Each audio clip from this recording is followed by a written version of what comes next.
Ouvrez grand les oreilles et laissez-vous bercer par cette histoire que je vais vous conter. Le conte du jour s'appelle Le conte des trois souhaits de Jeanne-Marie Le Prince de Beaumont. Il était une fois un homme qui n'était pas fort riche. Il se maria et épousa une jolie femme. Un soir, en hiver, qu'ils étaient auprès du feu, ils s'entretenaient du bonheur de leurs voisins qui étaient plus riches qu'eux.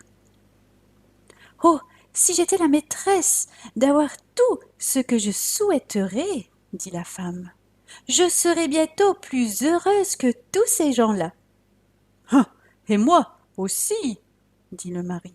Je voudrais être au temps des fées et qu'il s'en trouvât une assez bonne pour m'accorder tout ce que je voudrais. » Dans le même temps, ils virent dans leur chambre une très belle dame qui leur dit « Je suis une fée, je vous promets de vous accorder les 3 premières choses que vous souhaiterez. Mais prenez-y garde, après avoir souhaité 3 choses, je ne vous accorderai plus rien. » La fée ayant disparu, cet homme et cette femme furent très embarrassés. « Pour moi, dit la femme, si je suis la maîtresse, je sais bien ce que je souhaiterais. Je ne souhaite pas encore, mais il me semble qu'il n'y a rien de si bon que d'être belle, riche et de qualité. » « Mais, répondit le mari, avec ces choses, on peut être malade, chagrin, on peut mourir jeune. Il serait plus sage de souhaiter de la santé, de la joie et une longue vie. » « Et à quoi servirait une longue vie si l'on était pauvre, dit la femme.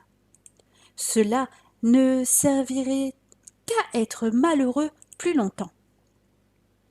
En vérité, la fée aurait dû nous promettre de nous accorder une 12aine de dons, car il y a au moins une 12aine de choses dont j'aurais besoin. Ah, cela est vrai, dit le mari. Mais prenons du temps, examinons d'ici à demain matin les 3 choses que nous sont les plus nécessaires, et nous les demanderons ensuite. J'y peux penser toute la nuit, dit la femme. En attendant, chauffons-nous car il fait froid.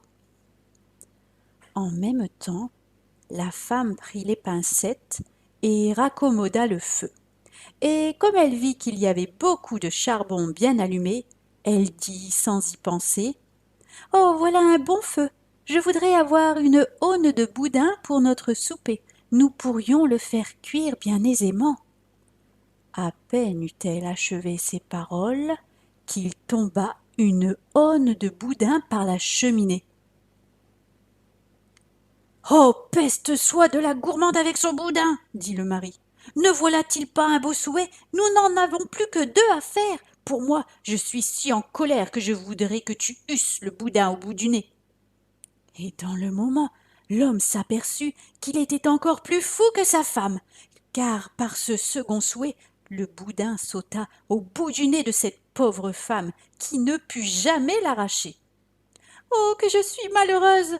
s'écria-t-elle. « Tu es méchant d'avoir souhaité ce boudin au bout de mon nez. »« Oh, je te jure, ma chère femme, que je n'y pensais pas, » répondit le mari. « Mais que ferons-nous ? Je vais souhaiter de grandes richesses et je te ferai un étui d'or pour cacher ce boudin. »« Gardez-vous-en bien, » reprit la femme, « car je me tuerais s'il fallait vivre avec ce boudin qui est à mon nez. Croyez-moi, il nous reste un souhait à faire. Laissez-le-moi ou je vais me jeter par la fenêtre. » En disant ces paroles, elle courut ouvrir la fenêtre et son mari, qui l'aima, lui cria « Arrête, ma chère femme, je te donne la permission de souhaiter tout ce que tu voudras. »« Eh bien, dit la femme, je souhaite que ce boudin tombe par terre. » Et dans le moment, le boudin tomba, et la femme, qui avait de l'esprit, dit à son mari « Oh, la fée s'est moquée de nous, et elle a eu raison. Peut-être aurions-nous été plus malheureux, étant riches que nous ne le sommes à présent. Crois-moi, mon ami, Ne souhaitons rien, et prenons les choses comme il plaira à Dieu de nous les envoyer. En attendant, soupons avec notre boudin, puisqu'il ne nous reste que cela de nos souhaits. Le mari pensa que sa femme avait raison, et ils soupèrent gaiement, sans plus s'embarrasser des choses qu'ils avaient eu dessein de souhaiter.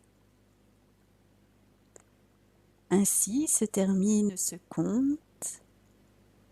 J'espère qu'il vous a plu et je vous dis à très bientôt les amis contes.